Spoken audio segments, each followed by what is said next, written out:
Well, I'm talking about ingredients because sometimes it feels like a MasterChef TV show. We always have to add stuff and steer. Okay, so first thing we need is actually water from the Arno, right? Which this is not. This is tap water, so this is already clean. So I know what you're thinking. That's kind of easy to make clean water with clean water. So to make it dirty, I'm gonna use this gravel. You can pass it if you want. Okay. It's well, nothing fancy. It's but it's kind of like a certified ingredient because it's basically gravel that was taken from the banks of the Arno River. So it contains all the stuff that the Arno River brings with its water. So then when I put it in the water, I'm guaranteed that it's like pure, well, original, not pure, original Arno water, okay?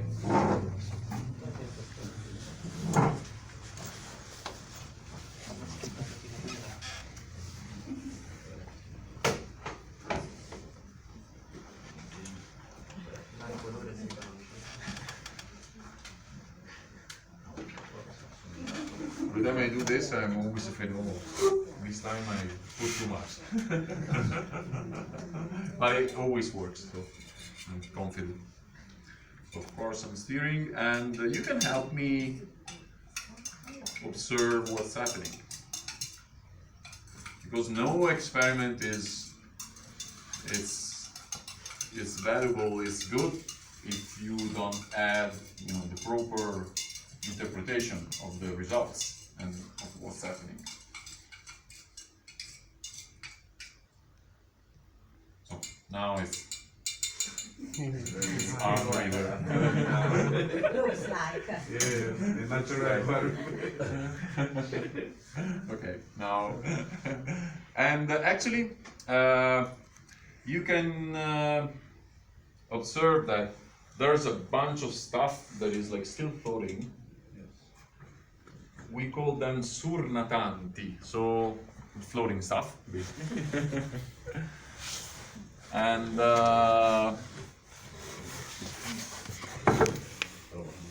but there's also stuff that sinks, okay? Stuff that goes at the bottom of the at the bottom of the container, okay? Which is very, very, very helpful. You always have to consider, like, this thing happens with a liter, okay? When we go out, you'll see how many liters we treat per second, and it's a lot. So you have to imagine that each step has to be calibrated to like huge quantities, okay? So of course there's filtering, there's treatment, and there's stuff we can do, but having something that is heavy enough that it naturally sinks in a container, that's like really helpful, because you don't need to do much, okay? And considering huge quantities, that is like a bonus for us. So there's some stuff that is on top, some stuff that is on the bottom, which is heavy enough to sink, and this is basically the sand and the clay part, basically. And but what happens in the middle? The water is yellow. I don't know how else to say it, like kind of a brownish, whatever. And the thing is, this is now a colloidal solution. So basically, all the dirt is stitched to the water molecules. And the water molecule has like this very useful property it acts as a magnet because it's polarized, you know that. So that's actually exactly why you can wash with water, because water can attract and stitch to itself dirt, basically. So this is really useful when you want to wash yourself, but it's a real problem when you want to take out the dirt from the water, because I can assure you this stuff we can leave it here for I don't know, half an hour, a month, whatever you say, it's gonna still be of that exact color. So this means that we're gonna have to deal with stuff that is stitched to the water molecules, and we're gonna have to try to steal it basically from the molecules. So this is Arno River water, but you know, well, of course, safety is like the key word in each point at each time of this place, okay? And so I don't want to say that the Arno River's water is always polluted with chemicals, but it would be silly to treat it if it was never polluted. Okay, so for safety, we treat this water as if it was polluted.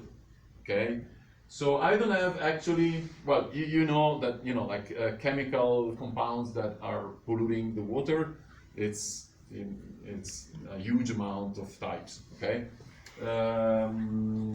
I don't have an actual pollutant, but I have this, which is called blue dimethylene, and this is actually food colorant. Okay, have you ever seen the blue gelato in Florence? We call it fuffo. It's basically made with like little drops of this. So this is totally compatible with, you know, the human body. But the good thing about this one is that if we pretend this is a pollutant, well, of course it's gonna make the water blue. So as long as the water is blue, we know that it's still polluted, right? So that's kind of a trick, but as long as we all are aware of it, it's not a trick anymore. Okay, it's just, you know, for sake of clarity of the experiment. So.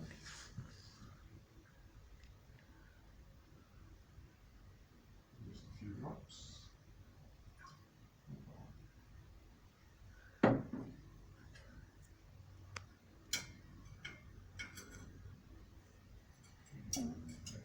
And of course, this is going to become blue.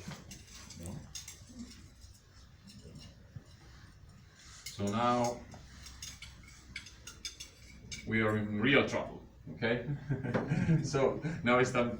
It's time to start cleaning. And the first thing I'm going to use is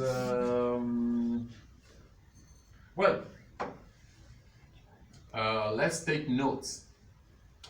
What's in the water? Pollutant. There's sand and all a class of things that we call terrigenous elements. So stuff that comes from the ground, basically, and which also includes, you know, like organic matter, you know, like cadavers of insects and worms and whatever. And but there's also microbiological pollution, basically. So it's guaranteed. If you drink this, it's guaranteed you're gonna get, you know, belly ache, to say the least. And so I said that because we have to keep track of what's in the water step by step. That's how we do it. So let's start cleaning. The first thing I'm gonna use is this one. This is active carbon. You can pass it, because that is in the form of kind of a sand, but I'm gonna actually use a different version, which is powder. It's the exact same thing. It's just like grinded in a fine way.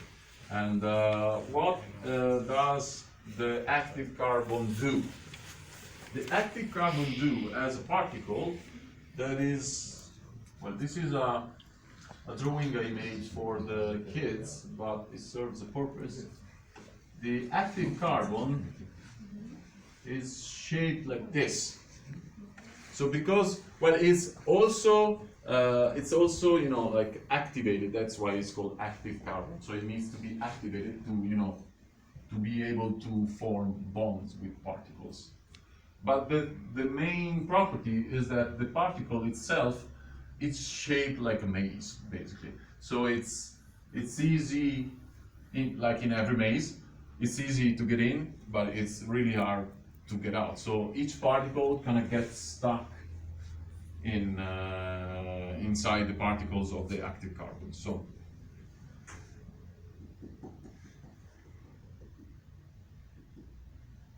let's add some.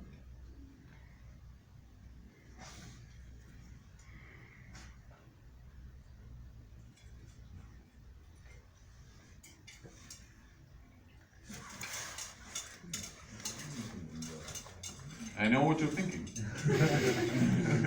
This is not getting any better.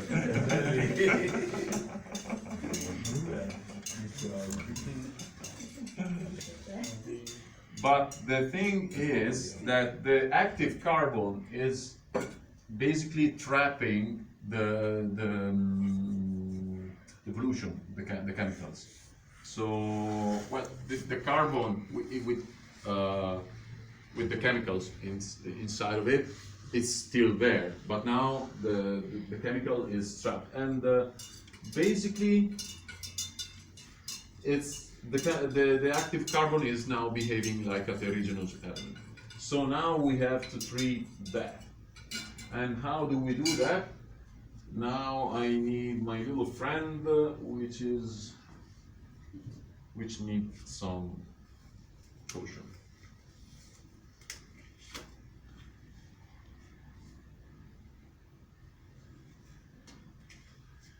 The thing I'm gonna show you now, it's a little bit acid. Okay, so just when I wear we also do activities with the kids, and when they see me wearing gloves and saying like, no, this is special, they always hope I spill it on myself and die or melt or whatever, but I always have to dilute them. But still, this is well, like this you may get it in a pharmacy, but this one cannot. It's a little bit acid. And so it has to be, go through checks basically. And if you see the bottle has a signature, and which means that it was brought here by someone who signed it. Okay. So, but if I spill it on my hand, I'm gonna just get like an irritation or something like that. So nothing like X-Men or Marvel comics is gonna happen. Sorry. So what is this? This one is called. Check the translation.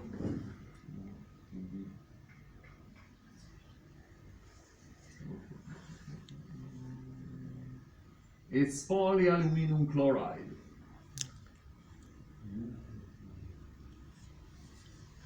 So what this guy do? We call it flocculation agent. So basically, this is kind of a burglar in a bus. Imagine like people.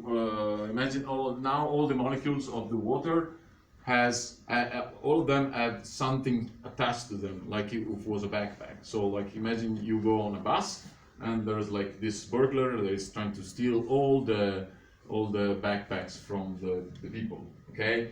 And so when would a burglar choose to go on the bus to do that? When it's crowded. So he can, reach for more people. And that is why I'm gonna add this. I'm gonna have to steer very, very, very, very much, because the turbulence helps the process. So this guys basically has a gluing power more than the water molecule. So that's how it can grab the stuff that is attached to the molecule of the water and get a lot on himself. Enough to make flakes. Okay, so like it's really important because it's able to form particles that are then heavy enough to sink, which is super useful for us.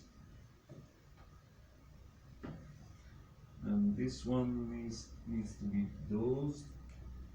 I'm gonna need 10 drops, more or less.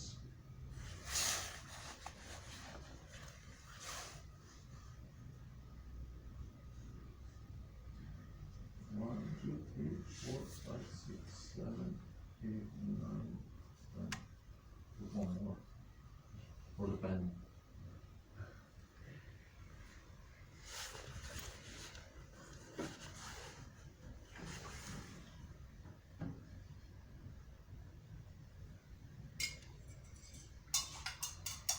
This is tricky because I have to steer a lot without breaking the glass.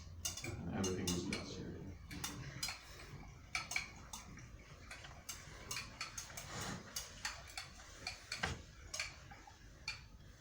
This thing requires like 10 seconds of faith.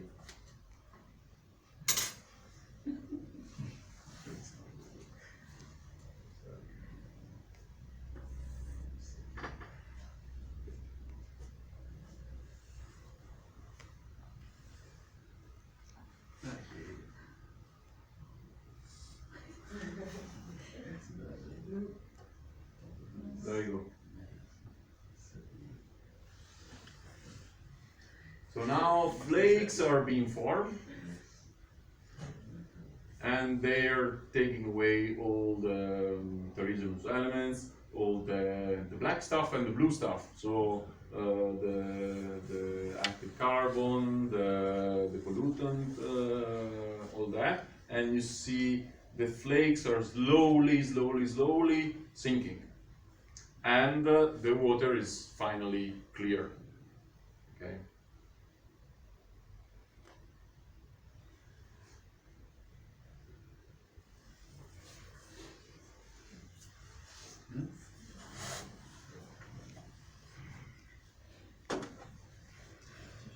So, of course, we still have to filter this. And well, one thing, it's easy to observe that the part of the water that has the more flakes is the one at the bottom, because some of them still float, you know.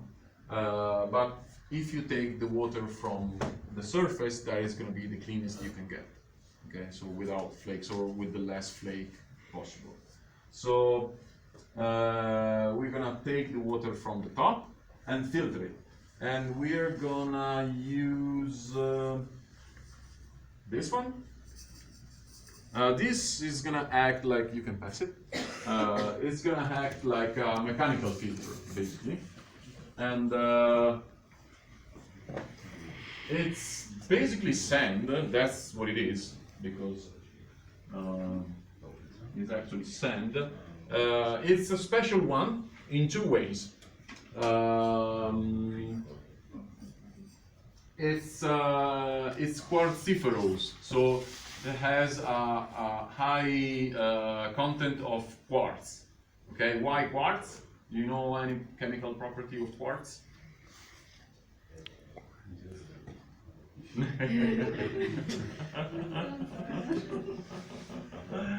Quartz in a chemical reaction is like inviting a friend to a party that it sits like over there, not talking to anybody. So quartz is never participating to chemical reaction, which is good for us because, you know, we still don't know. Of course, there's like many checks throughout the whole process in the real world, but you know, like you may not be aware of like some kind of like chemical that is inside of the water, so you don't wanna, of course, you know, like chemistry is a big friend for us in this whole thing, but you don't want to mess with it too much. So, you know, whatever you add, like making sure like it's not starting any chemistry reaction we don't know about, that's safe. Okay, so that's why we choose this particular sand. It's a, you know, like just sand that has a high content of quartz. That's it. And also it's been filtered, so basically the average dimension of each grain falls in a certain domain, in a certain interval. So basically, it's like all the particles are like big, more or less the same, which means that also, so if these are of the same dimension, also this point are going to be something is wrong with this. Oh, that's one. There's two buttons. Sorry. Also this one. Look. I wanna draw. Let's use this.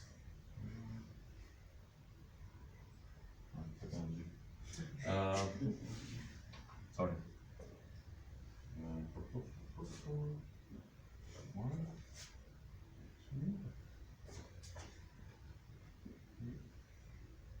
4. Should be calibrated. So also this area is going to be of the same dimension, basically, and that is because, of course, this is a mechanical process. So we pour water here, which contains stuff of a certain dimension, flakes, and we want to make sure the flakes stay here. And of course, the water is flowing. Okay, so let's do it. I'm gonna. It's gonna. I always think of pasta time when I do this. But it's reverse, because when you do pasta, you wanna take away the water and keep the pasta, but we need to keep the water and throw away the pasta in this case. So I use this kind of a paper to hold the sand in place so that it can actually be a filter for the... And as I said, well, it would be more complicated to get it from the bottom, but as I said, it's important to take the water that is on top, okay? And I'm just gonna use this, trying not to make a mess.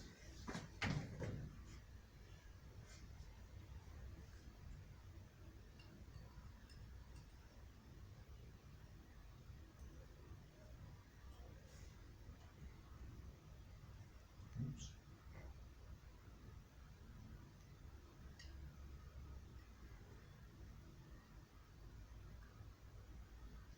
So,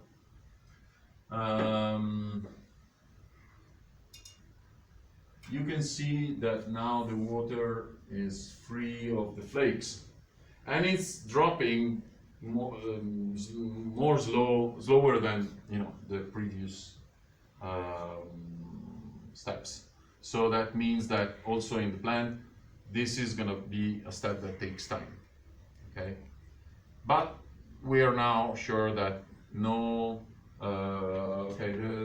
the flakes are gone. So what's inside the flakes? The terrigenous elements, the active carbon with the pollutant inside. So we just got rid of all that here. So the thing is, of course, we still have the little guys, viruses and bacteria and all that, which of course is not yet drinkable. but we need to treat it once more, and that means we're gonna have to use disinfectant. Here in this plant we use compounds. Compounds of chlor. We use chlorine dioxide and sodium hypochlorite. So there are compounds of the same chlorum, I suppose. So we need to disinfect the whole thing.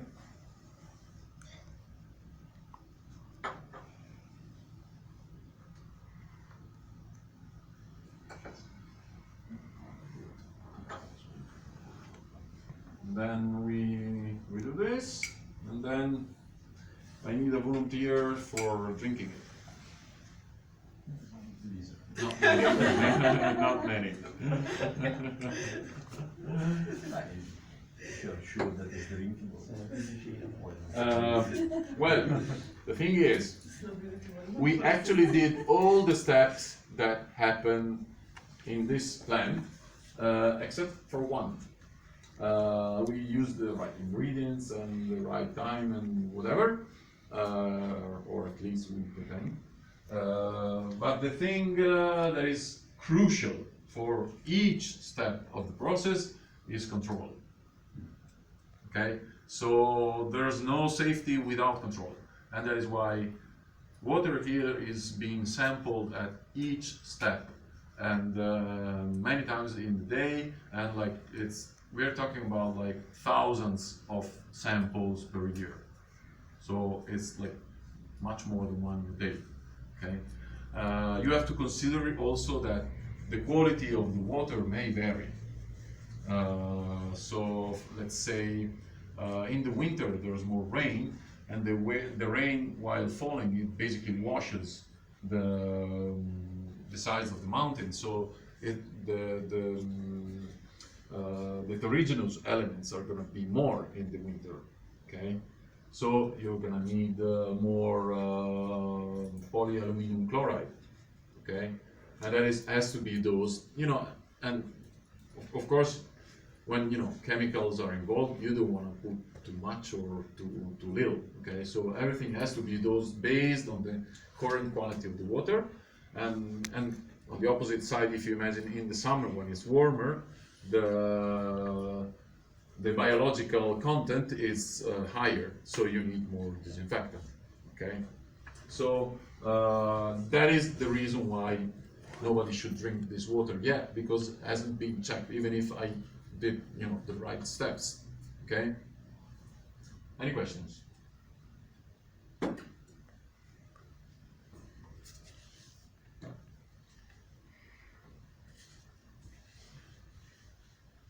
Okay, if there's no question, then I think it's time to see the real thing. And before we leave, a few warnings. This is a working plan. As you can imagine, there's no Sunday, there's no Easter, there's no Christmas here, there's no day and night. And so people here are always working, and there's vehicles going around. It's a big park basically, with streets and pedestrian lanes and crossings and all that. So first of all, you make sure you stay in the pedestrian lane and just go wherever I go and not wander around. And as I said, you're allowed to take pictures, videos, post them online or whatever you want to do with them. It's fine. And but at some point we're gonna go on top of the tanks, and which it means that we're gonna have like basically water everywhere flowing literally under our feet. So which means that whoever falls from you, it's gone. It's gone. You're still gonna have to warn me if you drop something for any reason. You're not gonna be in trouble. Not gonna be arrested, but we need to know. I need to tell to the personnel. And but as my idea is, especially before we go on the top of the tanks, to make sure you don't have like loose pockets, or like if you have like a zip that's safe, and make sure you don't risk losing the keys, the phone, whatever. Okay. I think that's it. Oh, we're gonna have to wear fancy vests.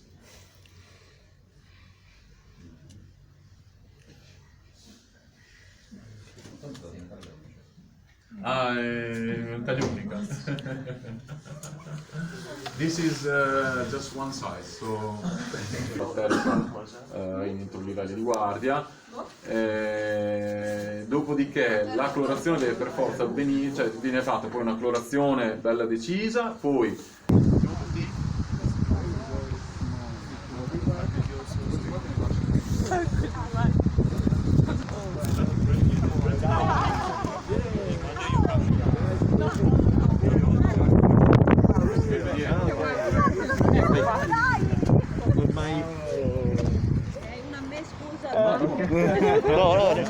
I'm here. So I can stand like this. Sì, poi ti sei messo anche sulla...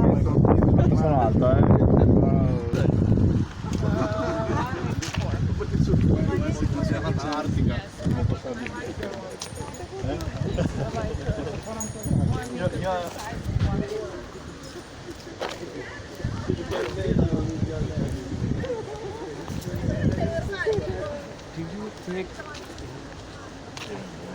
Yemen?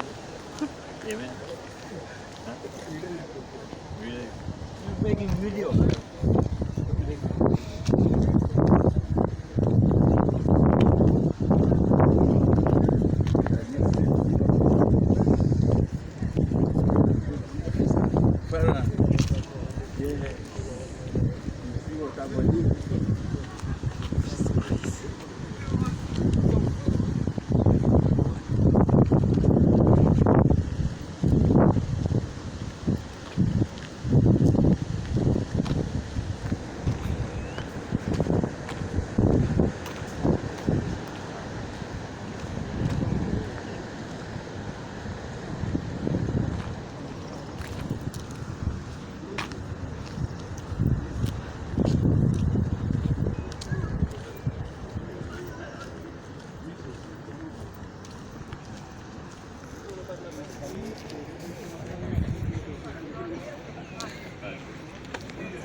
Can see water we drink.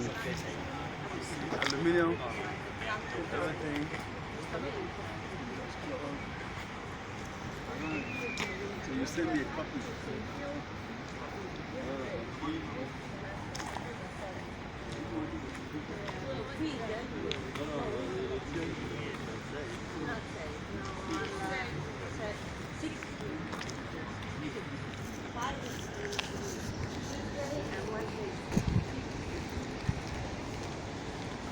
I'm not sure I had it in stock, but 6 or before. You have to ask. I'll ask you tomorrow. Maybe Yeah. you need Yes, and I can pour other.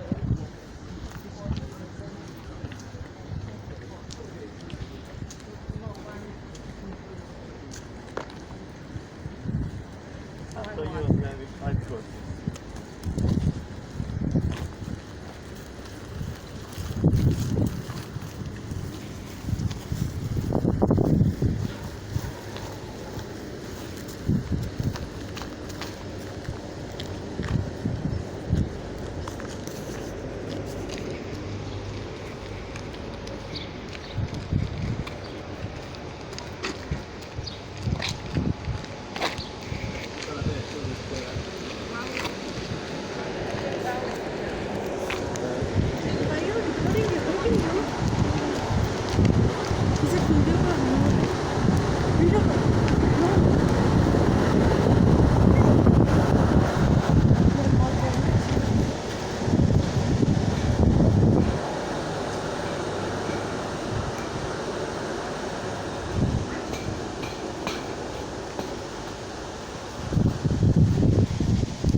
is. Well, of course, it would be easier to see it from the other side of the river. But basically, there's literally in front of here like a big opening on the side of the river, and so the water naturally flows inside, and actually you can see the exact point because it's marked by that big metal pole, which has lights on it, and you also see a camera, so that we always it's the first thing we do to collect the water. So we want to make sure everything is going fine, and you will always want to be in charge of the whole thing. So in any case there's something blocking or something I don't know, canoe lost there, we can remotely check the whole thing day and night, because there's also the lights. And in front of that there's like a kind of a barrier it's like a floating barrier. Have you ever seen like footage from the from the news when there's like a big oil ship like shipwrecking in the sea, and like dumping oil and all that stuff on the water? So all the oils, they always float on top of water. So when disasters like that happen, the first thing we do is like circle the oil with like these barriers that keep it from spreading, and basically those are basically just floating devices that are in a chain, and that's exactly what's in front of the big mouth, so to prevent the oil from entering. Of course, in the lab I kind of simulated the water of the Arno, but you have to consider that the Arno river is crossing many lands, and there's many trees and many things that can be inside the water rather than just the gravel. It can be like a container, it can be like a branch of a tree. You have to consider when it's really windy and stormy, there could be actually branches trying to come in. So the first thing we actually do, well, you have to think of the whole process as like a refinement process. So from big chunks to the little viruses, which of course we do last. So the big chunks are filtered here, and under this area there's like a kind of underground. There's like a big room, and there's basically something like this. It's like metal bars of different with different distances, so you can filter the branches and the leaves and whatever. And so big chunks are treated before the water actually enters the pipes. And of course, if you keep adding chunks and materials on such a thing, it would be clogged really fast. So that's why there's a mechanism over there, which you can actually see the top part. These two green things with the kind of pistons. Those are actually pistons of like a Italian, it's sgrigliatori, so like a grill cleaner. It's basically a big hand that does like this. So that's why you see the pistons, because it keeps taking away all the materials that are against the bars. So you can, the whole thing has to be running 24/7. So, and big quantities. So every step is calibrated to be able to go on working whatever happens. Okay, I'm gonna mention well, in different points I mentioned like stuff that can happen, which doesn't mean that happens. Also the kids are like, oh, did anybody die like this? And like of course this stuff rarely happens, but the point is like whatever happens, whatever like the worst thing you can imagine, you already imagined it and you're prepared for it. So, and you'll see here safety is reached in many different ways, and one of them is redundancy. So it's a safety principle that is used basically everywhere. Basically, if you need something, you want to make sure you have. If you need one, you want to make sure you have at least two. And when you get inside the plane, that's the exact same thing. Each plane is designed to be flying or at least landing only with one engine, and that's why you have two, right? So in case an engine breaks, you can still get safer somewhere. Okay, so the same thing here. You need a grill cleaner. You have two. Okay, and you have, and of course, being a 24/7 continuous work, you always have to consider not only like accidents that can happen, but also regular maintenance stuff you need to do. You need to clean a tank, or fix a machinery of some type, a pump, or inspect a pipe, or whatever. So the whole thing is designed to work always at basically half of its capacity. So that means that if something breaks, you can basically bypass it, and like the rest of the plant can still keep working. Okay, so from there the water is basically flowing under our feet, and let's see where this goes. I have a question. Oh right? sì, certo, scusa. How much is this charge water? It's changing during the day, during the season? Well, basically, the quantity of the average quantity of the water is 3 square meters per second, which is 3,000 liters per second. Okay. And Is this constant during the constant, year? constant, basically constant, and then it may vary a little bit depending on the needs, Yeah. basically. Okay. But that's basically it. And I'm gonna let you hear the noise of 3,000 liters.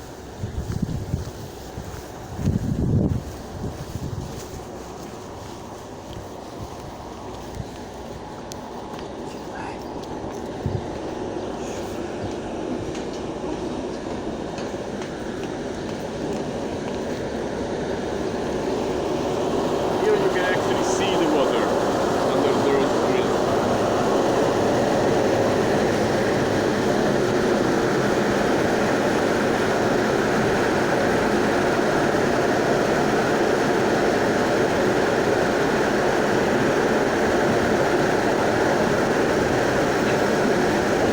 So where the water goes, of course,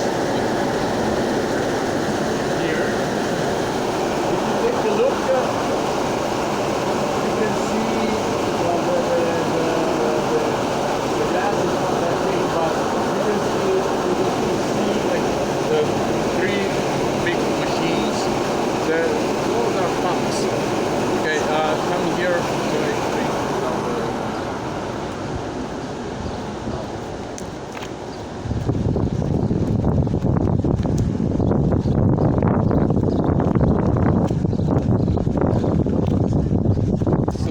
The first step is basically, as I said, the water is naturally flowing inside the plant, but the first step is giving it the right pressure, and this is done here. This is it's called elevation station.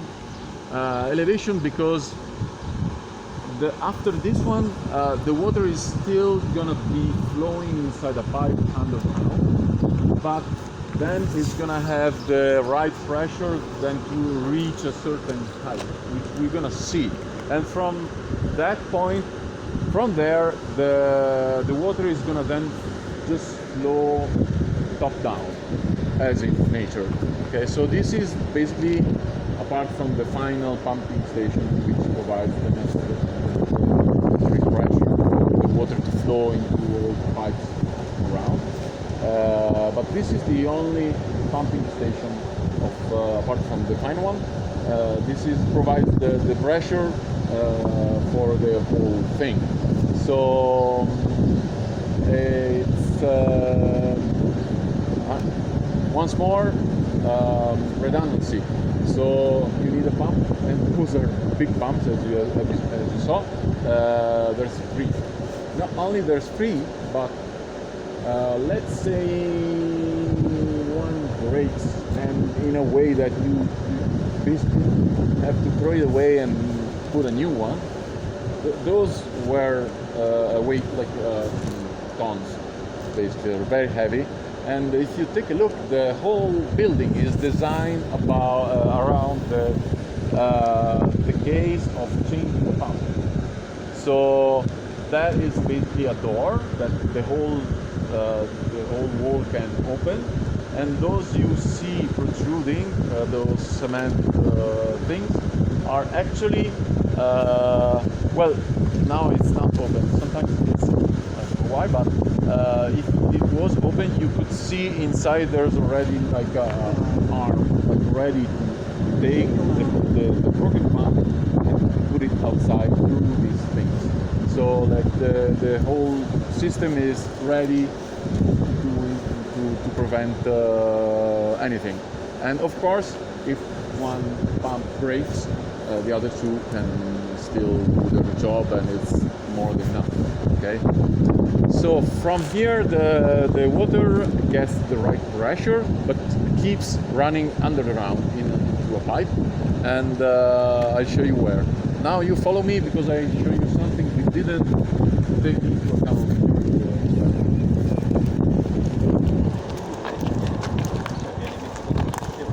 Viene messo sotto pressione. Sì, la chiamano elevatoria perché gli dà l'energia. No, rimane giù. Però diciamo l'energia potenziale è di 2 metri.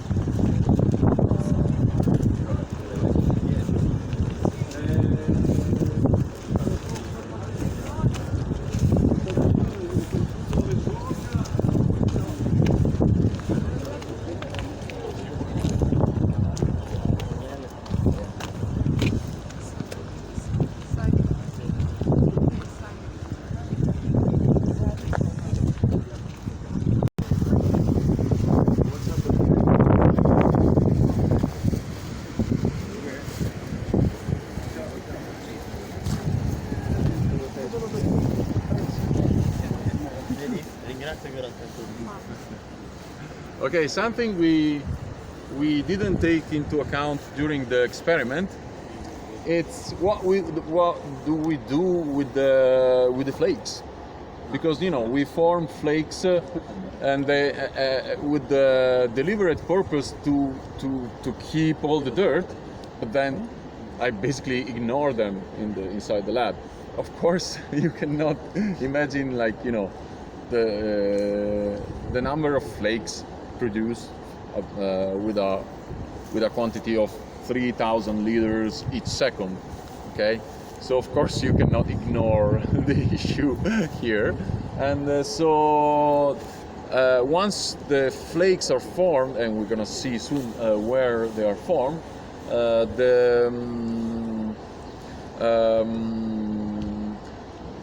you need to treat them separately, because it's basically, as like every industrial plant has its like waste in some kind. So the flakes needs to be treated as well, and of course when they are collected from the water, they go through a different process which is called the sludge line. So it's a totally different line just for them. And so from that pipe over there, you see the water is coming, and it's water that contains the flakes.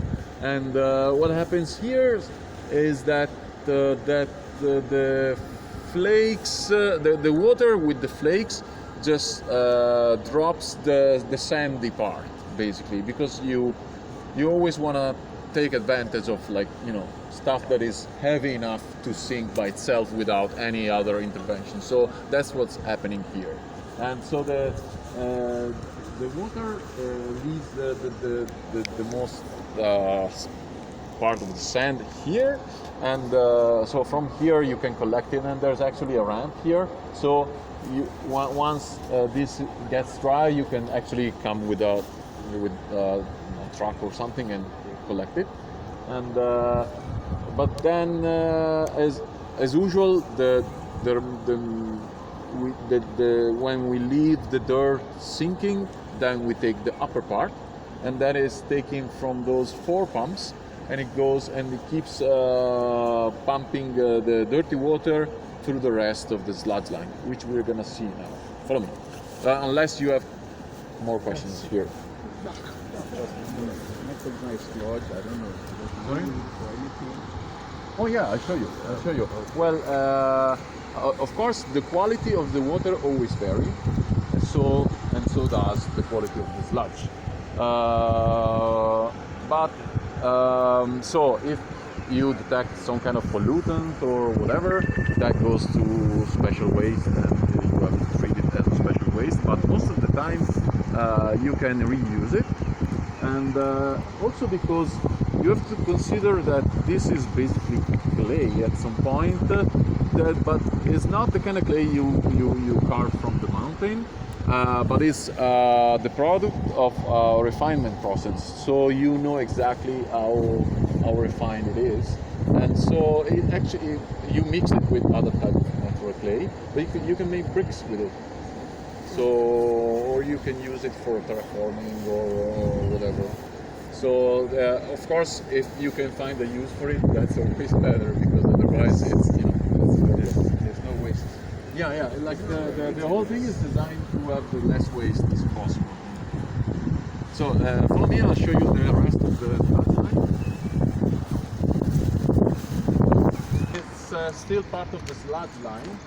So you can imagine it's taking the water from the tank we just saw, and basically and in this line we want to get rid of the water because we want to collect the clay basically. And so this building, as I said, you can make bricks out of the clay produced here, and that is exactly why this is kind of paved with bricks. And so that circular tank you see over there, we're going to see it from above in a bit, but that is like a tank for the dirty water, and after depositing the sand, over there we put something like, it's still a flocculant, so it's like a flake maker, but for the sludge, and because we want to condense all the sludge. And in this building instead we have machines called filter press, which means that it's going to filter the water and press the sludge until it's solid, and that is and when it's ready, the trucks can enter this big room where they load from above all the clay basically at that point. Okay, so this is the sludge line.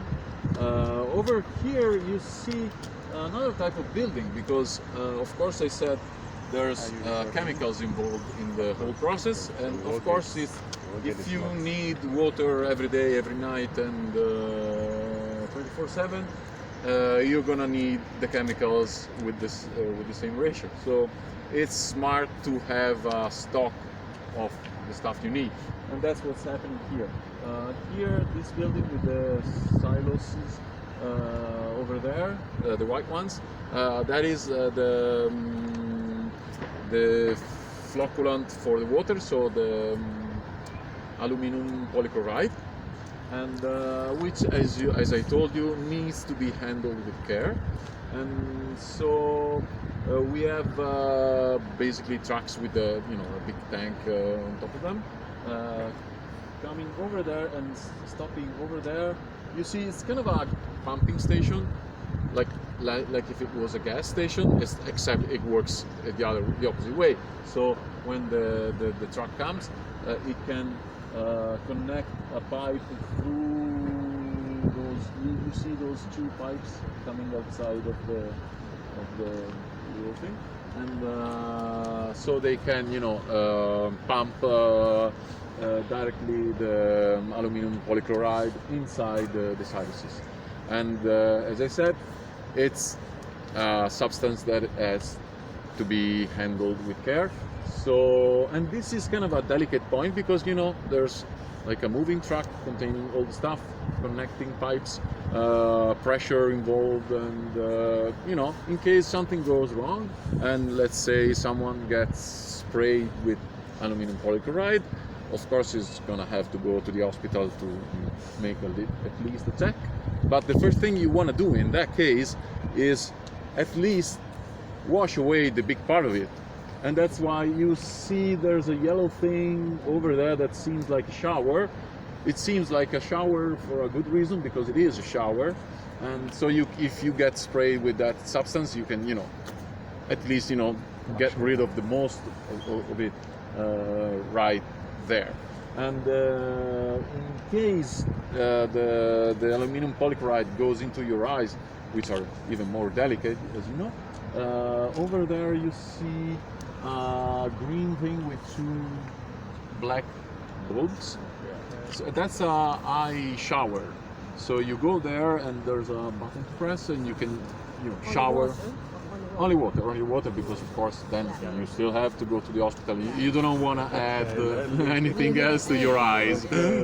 But like in case there's a lot, you can wash it away right there. Okay. And then other buildings are for stocking of other, like for the active carbon and actually some of the disinfectants we use here. One of them is the carbon dioxide. One is liquid. Sorry, I'm getting confused, but it's 2 compounds of chlorine. And one is liquid, and we get it with the trucks, and the other is a gas. So it's easier to get here the compounds and then make the reaction that is going to produce the gas in here, rather than having trucks moving gas. Okay. So now the water is over there. Is going to make a turn and going to reach where we are headed now. So we finally go to the tanks. So remember my warning.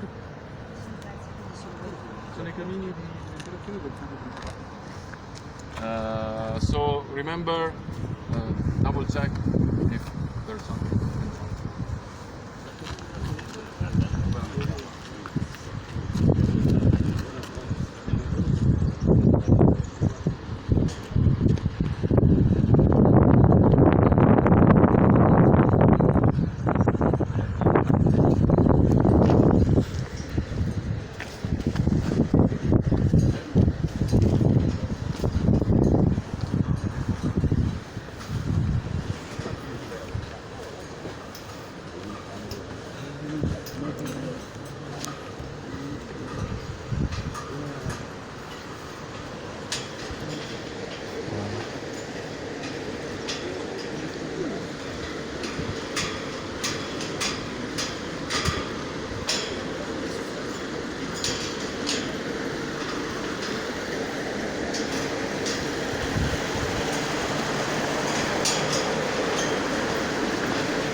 all the Arno River is now flowing, well, all the part of the Arno River we collected is now flowing all in this point.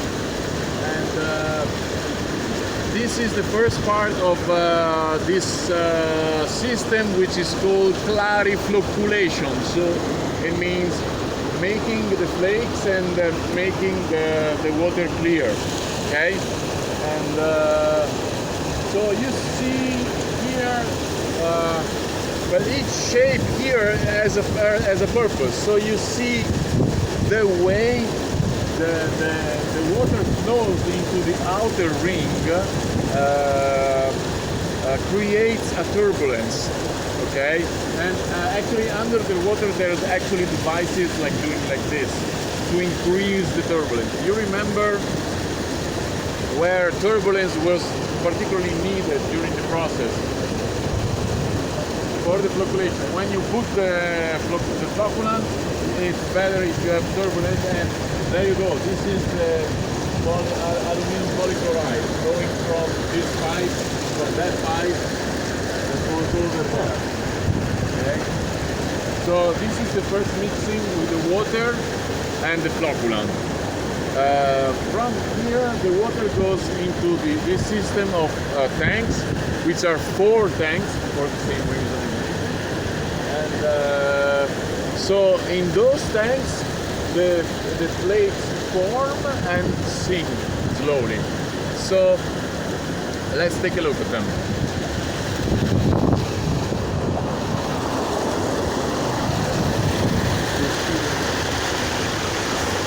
You're stealing technology.